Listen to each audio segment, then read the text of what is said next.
Sex एक ऐसा विषय है जिसके बारे में कोई भी खुलकर बात नहीं करना चाहता। खासकर भारत जैसे पूर्वी देशों में धर्म और समाज ने सेक्स को ऐसा तिलिस्म बना दिया है जिसमें लोग बुरी तरह से उलझ कर रह गए हैं। हमारे समाज के कथित बुद्धिजीवी और धार्मिक लोग कहते हैं कि शादी से पहले सेक्स करना गलत है, लेकिन नई पीढ़ी के मानवतावादी लोग इस बात का समर्थन नहीं करते। इसी तरह हमारे समाज में शादी के बाद किसी गैर स्त्री या पुरुष से संबंध बनाना नाजायज माना जाता है। लेकिन मानव अधिकार के तहत जो नए कानून बने हैं वे कहते हैं कि हर इंसान को अपनी मर्जी से जीने का पूरा हक है। कुल मिलाकर हमारे समाज में सेक्स को लेकर इतने सारे विरोधाभासी और अव्यवहारिक मान्यताएं हैं कि लोग कंफ्यूज हो जाते हैं कि क्या सही है और क्या गलत है। इसलिए आज हम सेक्स से जुड़े तमाम सवालों पर स्पष्ट रूप से प्रकाश डालने की कोशिश करेंगे ताकि आपकी सारी कंफ्यूजन दूर हो जाए। तो चलिए वीडियो को शुरू करते हैं।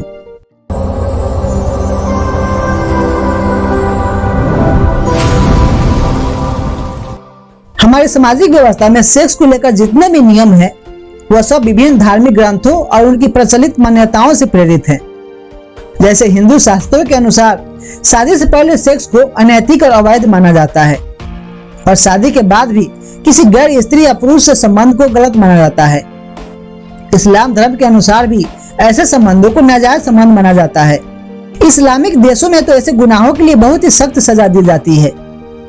इसी प्रकार सिख, ईसाई, पारसी और यहूदी सहित अधिकांश संप्रदायों में इस तरह के संबंधों को अनैतिक माना जाता है। फिर भी बहुसंख्यक लोग इस सामाजिक मर्यादा का उल्लंघन करते हैं, जिसके परिणाम स्वरूप तमाम तरह की सामाजिक और पारिवारिक समस्याएं खड़ी होती है। तो अब सवाल ये उठता है कि ये सारी बातें जानते हुए भी लोग ऐसे संबंध क्यों बनाते हैं, क्यों वे अपने लिए समस्याएं और मुसीबतें खड़ी करते हैं। इन सभी सवालों का जवाब देने से पहले आइए समझते हैं कि सेक्स क्या है और इसे कब और किसके साथ करना चाहिए। देखिए, सबसे पहले तो लोगों के मन में सेक्स को लेकर कई अलग अलग तरह की धारणाएं बैठी हुई है। कुछ लोग सेक्स को सुख का साधन समझते हैं, तो कुछ लोग इसे वंश वृद्धि का द्वार समझते हैं, तो कुछ लोग वैज्ञानिक दृष्टि से सेक्स को शरीर की जरूरत बताते हैं। लेकिन मुझे लगता है कि ये सारी धारणाएं ही गलत है। जहां तक मेरा मानना है, सेक्स प्रेम की अभिव्यक्ति है और इसे प्रेम के रूप में ही प्रकट होना चाहिए। प्रेम और सेक्स में बहुत ही गहरा संबंध है।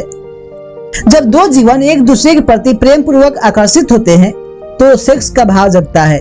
जब दो जीवों के हृदय में एक दूसरे के लिए प्रेम उत्पन्न होता है तो दोनों तन, मन और आत्मा से मिलकर एक हो जाना चाहते हैं और इसी प्रक्रिया में सेक्स घटित होता है। और सही मायनों में सेक्स इसी स्थिति में प्रकट होना चाहिए। सेक्स का यही सबसे स्वस्थ रूप है।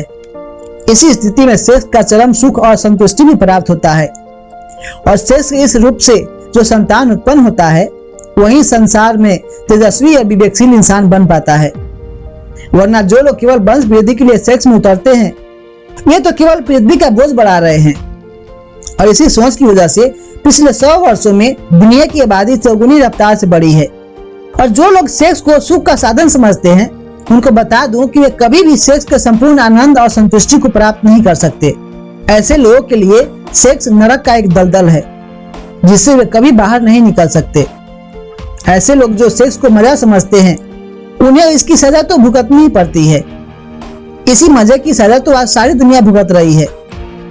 देखिए, मुझे नहीं पता कि आपने सेक्स के बारे में क्या धारणा बना रखी है, लेकिन मेरी समझ में सेक्स प्रेम की स्थिति में ही होनी चाहिए। अगर इस स्थिति में सेक्स होता है तो उसमें कुछ भी पाप नहीं है, चाहे वह शादी से पहले हो या शादी के बाद। तो अब आपके मन में सवाल उठ रहा होगा कि क्या शादी से पहले सेक्स करना पाप नहीं है? तो मेरा जवाब है नहीं। शादी से पहले सेक्स में कुछ भी पाप नहीं है, बशर्ते जब दो लोगों के बीच वासना रहित निश्चल और निस्वार्थ प्रेम हो, यानी केवल हवस पूर्ति के लिए जानबूझकर प्रेम का नाटक ना किया गया हो। हालांकि मैं सामाजिक व्यवस्था को भी पूरी तरह से गलत नहीं कहूंगा, क्योंकि आजकल सच्चा प्रेम है कहाँ। आजकल तो 99% लोग प्रेम के नाम पर शारीरिक शोषण करते हैं। आजकल तो प्रेम के नाम पर केवल वासना का खेल ही चल रहा है। इसीलिए सामाजिक व्यवस्था भी कुछ हद तक सही है। अगर यह व्यवस्था ना हो तो लोग पता नहीं किस हद तक गिर जाएंगे।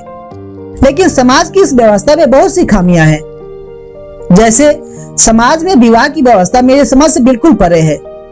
जब दो लोगों के बीच प्रेम होता है तो समाज उन्हें शादी यानी सेक्स करने की इजाजत नहीं देता, और जो दो लोग एक दूसरे को जानते भी नहीं है, जिनके बीच प्रेम ही नहीं है, उन्हें अपनी मर्जी से एक साथ भेज देता है कि जाओ जितना मर्जी उतना सेक्स करो। जबकि हमारे हिंदू शास्त्रों में भी गंधर्व विवाह का उल्लेख है। गंधर्व विवाह का अर्थ है कि जब दो प्रेमी विवाह करना चाहते हो तो उनका विवाह करा देना चाहिए। लेकिन समाज के लोग चाहते हैं कि लोग प्रेम भी परिवार की मर्जी से ही करें, वरना उनकी इज्जत खराब हो जाएगी। अब आप खुद ही सोचो कि प्रेम जबरदस्ती करने की चीज है। इसीलिए तो 90% लोग अपने वैवाहिक जीवन से खुश और संतुष्ट नहीं होते हैं, क्योंकि जैसा कि मैंने पहले भी बताया है कि सेक्स प्रेम की ही अभिव्यक्ति है। इसे प्रेम के बीच ही घटित होना चाहिए, और प्रेम जानबूझकर और जबरदस्ती नहीं किया जा सकता। इसीलिए अधिकांश वैवाहिक संबंधों में ना तो प्रेम होता है और ना ही सेक्स का चरम सुख और संतुष्टि प्राप्त हो पाता है। अब लोक लाज और समाज के डर से इस बात को स्वीकार ना करें तो अलग बात है। शादी के बाद परिवार, समाज, बच्चे, जिम्मेदारियां, कर्तव्य, नैतिकता और भी बहुत सारी जवाबदारियां हो जाती है। इसीलिए अधिकांश लोग हालातों से समझौता कर लेते हैं। फिर भी कुछ लोग शादी के बाद भी किसी गैर स्त्री या पुरुष से संबंध बना ही लेते हैं, जिसे समाज नाजायज संबंध कहता है। दरअसल वो हमारी सामाजिक व्यवस्था का ही दुष्परिणाम है, और सच कहे तो इसमें उनकी भी कोई गलती नहीं होती, क्योंकि प्रेम इंसान की मूलभूत आवश्यकताओं में से एक है। जब किसी पति या पत्नी को एक दूसरे से प्रेम नहीं मिलता, तभी वे दूसरी जगह प्रेम की तलाश करते हैं। अब आपके मन में यह भी सवाल उठ रहा होगा कि क्या शादी के बाद किसी गैर स्त्री या पुरुष से संबंध रखना गलत नहीं है? तो मेरा जवाब है कि नहीं है, लेकिन अपने साथी को धोखा देना जरूर गलत है। अगर शादी के बाद भी आपको किसी गैर स्त्री या पुरुष से प्रेम हो जाता है, तो आपको अपने जीवन साथी के साथ पूरी ईमानदारी दिखानी चाहिए और उनको भी पूरी आजादी देनी चाहिए। अगर आपको अपनी पति या पत्नी से प्रेम नहीं है, तो पारिवारिक कलह करने से अच्छा है आपका आपसी सहमति से अलग हो जाना ही बेहतर है। हालांकि इस प्रकार के मामलों में बहुत सारी जटिलताएं होती है। बच्चों का भविष्य, आर्थिक निर्भरता और एक दूसरे का भावनाओं का आदर भी उन्हें करना चाहिए। आखिर में जो वैज्ञानिक सोच वाले लोग सेक्स को शरीर की जरूरत बताते हैं, उनको मैं बता दूं कि सेक्स शरीर की जरूरत नहीं है, बल्कि मन की काम वासना है। और मैं ये भी नहीं कह रहा हूँ कि काम वासना बुरी चीज है। सभी जीवों की तरह इंसानों में भी कुदरती रूप से काम वासना होती है, और ऑपोजिट सेक्स को देखकर उसका एक्टिव होना स्वाभाविक है। लेकिन यह काम वासना बाहर तभी प्रकट होती है जब आप उस पर ध्यान देते हैं। ठीक उसी प्रकार जिस प्रकार आपके मन में दुख, खुशी और भय जैसे विचार उत्पन्न होते हैं, उसी प्रकार मन में काम वासना के विचार भी उठते हैं। जब आपके मन में कोई भावना या विचार उठता है, तो आपके शरीर में कुछ हार्मोन रिलीज होते हैं। उदाहरण के लिए, जब आपके मन में भय का विचार उठता है, तो आपके शरीर में एंड्रोलिन नामक हार्मोन रिलीज होता है। इस वजह से आपकी धड़कन तेज हो जाती है, रोए खड़े हो जाते हैं। इसी तरह जब आपके मन में सेक्स का विचार उत्पन्न होता है, तो आपके शरीर में ऑक्सीटोसिन नामक हार्मोन रिलीज होता है, जिसकी वजह से आपके शरीर में उत्तेजना होने लगती है। परंतु यह क्षणिक तौर पर होता है। अगर आप उस पर ध्यान केंद्रित नहीं करेंगे, तो कुछ ही मिनटों में उस हार्मोन का इफेक्ट खत्म हो जाता है। मेन बात ध्यान और संयम का है। अगर आप ध्यान और संयम से अपने चंचल मन को काबू में कर ले, तो सेक्स कभी भी आपके लिए समस्या नहीं पैदा कर सकता। लेकिन अगर आप अपने चंचल मन के गुलाम हो, तो याद रखो कि आपका मन आपको बर्बाद कर देगा, क्योंकि आप अपने मन की काम वासना को तृप्त करने की चाहे जितनी भी कोशिश कर लो, लेकिन मन कभी भरेगा ही नहीं।